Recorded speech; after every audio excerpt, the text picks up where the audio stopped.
लक्ष लक्ष लक्ष पाप लक्ष सार सायुधम ततस्तु जीव जंतु तंतु भुक्ति मुक्तिदायकम्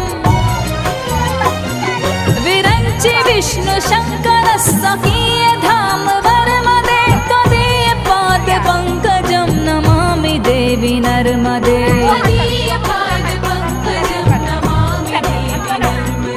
नमामि देवी